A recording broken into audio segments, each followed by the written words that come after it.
கடையில் விற்கிற தேன் மிட்டாய் மாதிரியே சுவையில், ஆனால் அதே சமயத்தில் நல்ல ஹெல்த்தியான பொருட்களை வச்சு வீட்டிலையே தேன் மிட்டாய் எப்படி செய்கிறதுன்னு இன்றைக்கி ஆதிரா ஜங்ஷனில் பார்க்க போகிறோம். இது வரைக்கும் ஆதிரா ஜங்ஷனை சப்ஸ்கிரைப் பண்ணாதவங்க சப்ஸ்கிரைப் பண்ணிவிட்டு அப்படியே பெல் ஐக்கானை ப்ரெஸ் பண்ணிவிடுங்க.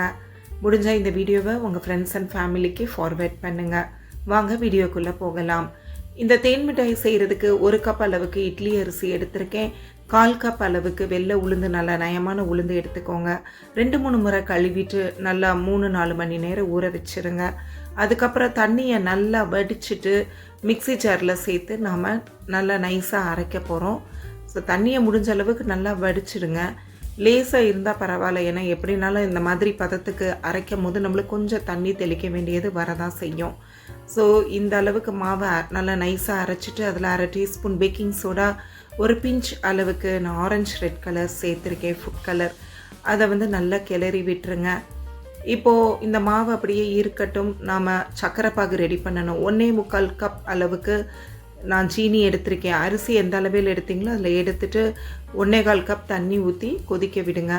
இப்போ மாவு ரெடியாக இருக்கிறதுனால கடாயில் நீங்கள் ரீஃபைண்ட் ஆயில் ஊற்றிட்டு கொஞ்சம் கொஞ்சமாக இந்த மாதிரி போடுங்க. போட்டு சின்ன சின்ன உருண்டைகளாக நம்ம பொரிச்சு எடுத்துக்கலாம். அடுப்பை எண்ணெய் சூடாகிறதுக்கு மீடியம் ஃப்ளேமில் வச்சுக்கோங்க. ரொம்ப அதிகமாக சூடாகிடக்கூடாது, அப்படி போட்டிங்கன்னா கருகி போயிடும். மீடியம் ஃப்ளேமில் வச்சுக்கோங்க. தேவைப்பட்ட சிறு தீயில் மாற்றிக்கோங்க. இந்த மாதிரி கொஞ்சம் நேரத்துலேயே உங்களுக்கு நல்லா பொரிஞ்சு வந்துடும். பேக்கிங் சோடா சேர்த்துருக்கனால உங்களுக்கு நல்லா பொறுபொறுப்பாகவும் இருக்கும். நல்லா முருகலாக நாம் பொரிச்சு எடுக்கணும். அப்போ தான் உங்களுக்கு சக்கரை பாகு உறிஞ்சு தேன் மிட்டாய் அதே கடையில் விற்கிற பதத்துக்கு வரும். இந்த மாதிரி எல்லா மாவையுமே சின்ன சின்ன உருண்டைகளாக போட்டு பொரிச்சு எடுத்துக்கோங்க. இந்த பக்கம் சீனி நல்லா கரைஞ்சிருச்சு. பாகுபதம் தேவையில்லை, பிசுபிசுப்பு தன்மை வந்தால் போதும். அடுப்பை சிறுதியில் வச்சுட்டு 2-3 சொட்டு எலுமிச்சம்பழம் விட்டுக்கோங்க. அப்போ தான் சீனி உரையாமல் இருக்கும். இப்போ அதை அடுப்பில் இருந்து இந்த சீனி பாகை இறக்கி வச்சுட்டு நம்ம பொரிச்சு வச்சுருக்க உருண்டைகளை கொஞ்சம் கொஞ்சமாக போட்டு ஊற வச்சு எடுத்துக்கோங்க. பாகு லேசாக சூடாக இருந்தால் தான் வேகமாக உருண்டைகள் அந்த பாகை உறிஞ்சி வரும்.